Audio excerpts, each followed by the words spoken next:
Assalamualaikum warahmatullahi wabarakatuh, bro and sis. Welcome to the video series of Dating the Revelation.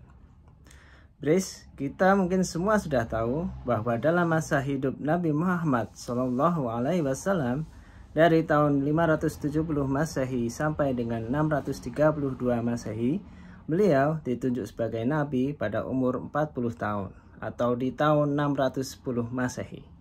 Kita semua juga sudah tahu bahwa dalam kurun waktu 23 tahun kenabian tersebut, Al-Quran diturunkan selama 2 periode, yaitu periode Mekah dan periode Madinah. Sehingga lengkaplah menjadi 30 juz, 114 surat, dan 6.236 ayat. Nah, Chris, kita mungkin pernah mengalami kejadian di mana saat membaca Al-Quran kita bingung dengan apa yang dibicarakan ayat tersebut, atau saat membaca suatu runtutan ayat tiba-tiba saja sudah berganti tema dengan ayat yang sebelumnya. Pernahkah kita punya rasa penasaran ayat itu diturunkan pada saat kejadian apa? Pada saat awal atau di akhir masa kenabian? Bagaimana kondisi dan usia Nabi pada saat itu? Dan pernahkah terbayangkan bagaimana kondisi mental dan fisik kita seandainya bila kita berada di posisi Nabi pada saat ayat itu turun kepada beliau? Apakah kita penasaran ingin tahu urutan lengkap dari 6.236 ayat yang diurutkan sesuai waktu diturunkannya pertama kali kepada Nabi Muhammad? Apakah kalian ingin membaca sejarah Nabi yang tidak berbentuk paragraf cerita, tapi lebih berbentuk tabel yang simpel yang berisi event-event tiap bulannya? Apakah kalian penasaran juga bila dibuat dalam bentuk suatu bagan atau grafik dengan garis horizontal adalah 23 tahun masa kenabian Nabi Muhammad dan garis vertikalnya adalah jumlah ayat yang turun di tiap tahunnya? Nantinya, apakah pola yang terbentuk adalah lurus ke atas, artinya semakin mendekati akhir kenabian maka semakin banyak ayat yang turun, atau justru semakin sedikit menjelang akhirnya, atau datar sama setiap tahunnya, atau naik di tengah masa kenabian, atau bergelombang? Nah, menarik bukan? Nah, dan bila kita coba perdalam lagi kandungan ayat-ayatnya, bagaimana pola yang akan terbentuk untuk ayat-ayat yang membahas iman, sejarah, ilmu, akhlak, dan adab, hukum, dan ibadah? Misalkan, apakah ayat yang membahas tentang hukum diturunkan lebih banyak di awal kenabian atau justru menjelang akhirnya? Nah, bila itu yang kalian cari, seri video ini bisa menjadi jawaban dan menambah wawasan untuk kalian. Bila kalian mengikuti seri video ini, ada banyak bonus manfaat yang akan kalian dapatkan. Pertama, mengetahui sebab diturunkannya suatu ayat. Lalu, mengetahui hubungan antara suatu ayat dengan ayat lainnya. Mengetahui outline, indeks, dan topik utama dari suatu ayat. Mengetahui sejarah Nabi dalam bentuk event bulanan, termasuk di dalamnya ekspedisi dan peperangan.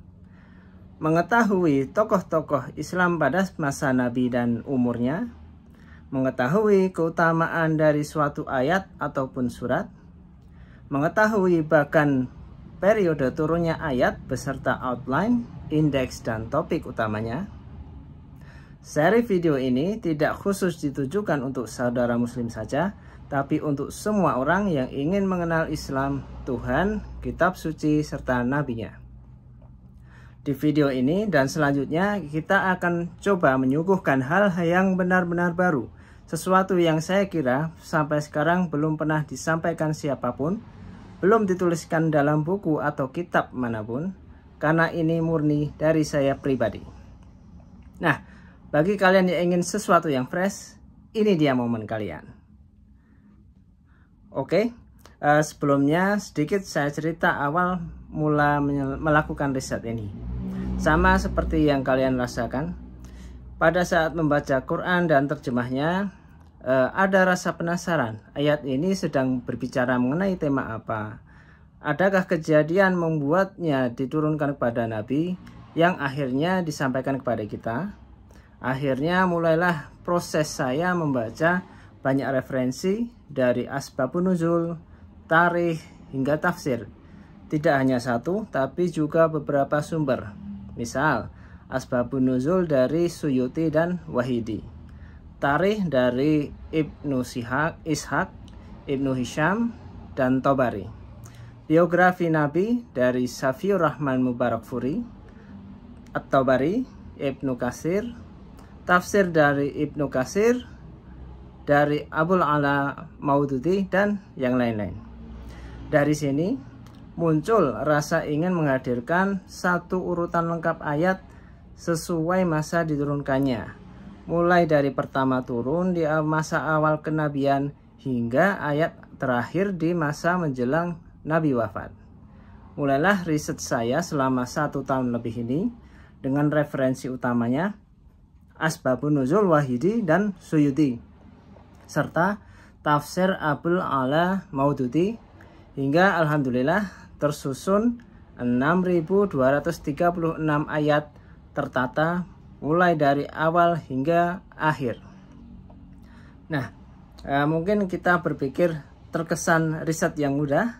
Oke, coba bayangkan saya menganalisa satu persatu 1000 lebih narasi dari Asbabun Nuzul karya Wahidi, ditambah 1000 lebih narasi dari Asbabun Nuzul karya Suyuti.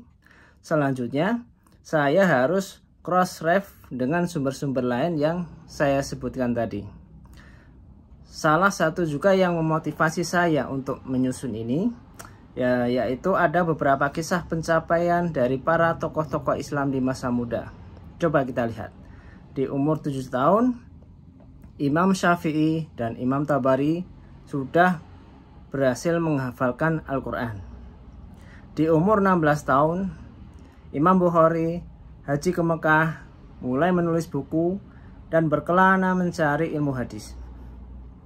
Di umur 25 tahun, Imam Tirmizi berkelana ke Khurasan, Irak, dan Hijaz mengumpulkan hadis. Ada yang di umur 35 tahun, yaitu Umar bin Abdul Aziz, sudah menjadi Khalifah Umayyah ke-8. Dan di umur ini juga Nabi Muhammad dijuluki gelar Al-Amin. Di umur 42 tahun, ada Khalid bin Walid menjadi komandan ekspedisi melawan 2 imperium terkuat di dunia waktu itu, yaitu Romawi dan Persia. Nah, saya akui bahwa bukan sebagai ahli hadis dan tafsir. Saya hanya sebagai seorang muslim yang cinta pada Nabi dan ajarannya. Ingin tahu tentang kisah hidupnya dan bagaimana pertemuan beliau dengan firman-firman Allah yang jadi panduan hidup saya di dunia dan di akhirat kelak. Nah, walaupun sudah saya sampaikan ini, tapi tetap saja kita tunggu nanti apakah ada komentar yang pedas. Loh, ngakunya cinta Nabi, ya jangan mengatasnamakan Nabi, padahal hanya menyampaikan dugaan urutan ayat. Loh, bukan ahli hadis dan tafsir, mengapa menyampaikan yang bukan keahliannya? Ya, tidak apa-apa. Tujuan saya hanya ingin menghadirkan utamanya untuk diri saya sendiri dan umumnya kepada kalian semua. Sebuah kisah terindah di dunia, yang tidak saja indah di dunia, tapi juga di akhirat. Coba kita tanyakan pada diri sendiri, apakah kisah terindah di dunia ini? Ya, tentu saja kisah-kisah dalam Al-Quran. Lalu, apakah kisah terindah yang kedua? Jelas, kisah Nabi kita Muhammad SAW.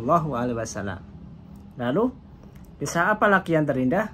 Ya, tentunya menggabungkan 2 kisah terindah tadi, yaitu kisah Nabi Muhammad pada saat menerima wahyu satu persatu ayat-ayat dalam Al-Quran itu. Dalam seri video ini, kita akan menyuguhkan bukan hanya urutan ayat, urutan surat, yang bukan hanya tertata per tahun, tapi per bulan. Sebelumnya, mari kita luruskan niat dulu. Yang pertama, kita niat dalam rangka ibadah sebagai tujuan utama penciptaan kita di dunia. Yang kedua, kita berniat untuk mencari ilmu. Dan yang ketiga, kita niat untuk menambah kecintaan kita kepada Nabi dan Al-Quran. Nah, kemudian saya sampaikan metode saya dalam menentukan periode turunnya ayat. Yang pertama, saya mendasarkan pada narasi hadis dari Asbabun Nuzul karya Suyuti dan Wahidi. Yang kedua, saya cross-ref dengan urutan ayat yang disebutkan dalam narasi. Yang ketiga, saya juga cross-ref dengan ayat-ayat yang nasih mansuh. Misal, ayat yang dinasah tentu urutannya lebih awal dari ayat yang menasahnya.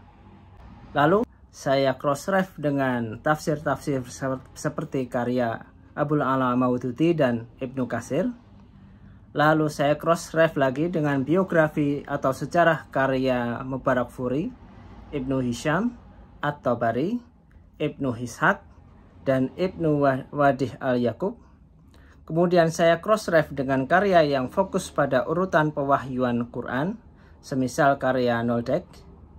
Lalu saya cross-ref juga dengan perkiraan masa hidup tokoh-tokoh yang tercantum dalam narasi yang saya kumpulkan dari sumber online. Misal, ayat membicarakan tentang tokoh tertentu waktu hidup, tentunya turun dalam kurun masa hidup tokoh tersebut. Kemudian, saya juga cross-ref dengan topik utama dari masing-masing ayat. Hal penting lainnya dalam pengurutan ini, ada aturan yang saya tetapkan. Pertama, tidak semua pendapat dari masing-masing sumber akan saya ambil secara keseluruhan. Yang kedua, tidak mesti bahwa satu surat, bahkan satu ayat diturunkan dalam satu waktu. Bahkan satu ayat bisa diturunkan, kelanjutannya diturunkan dalam kurun waktu pendek, lama, bahkan melampaui periode Mekah dan akhirnya diturunkan di Madinah. Lalu, tidak mesti urutan turunnya ayat sama dengan urutan ayat di dalam kitab Al-Quran. Selanjutnya, saya menggunakan pendekatan pribadi untuk mengisi bulan-bulan yang kosong. Lalu, disclaimer on. Yang saya sampaikan hanyalah dugaan berdasarkan sumber-sumber data yang saya baca. Jadi, bila saya menyampaikan ayat ini turun pada masa ini, tolong sisipkanlah kata diduga di situ. Lalu terakhir, tentang penyampaian kata-kata, harap maklum dan maaf bila saya menyebut nama tokoh atau sahabat Islam yang dihormati, maka sebenarnya tidaklah terlepas dari ucapan doa rahimahullah atau radhiyallahu anhu. Oke, itu saja yang bisa saya sampaikan dalam prolog ini. Ikuti terus seri video ini selanjutnya. Bagi kalian yang biasa berbahasa Inggris setiap harinya, kalian tetap masih bisa mengikuti video ini. Semoga Allah memberkahi kita semua. Amin. Wassalamualaikum warahmatullahi wabarakatuh.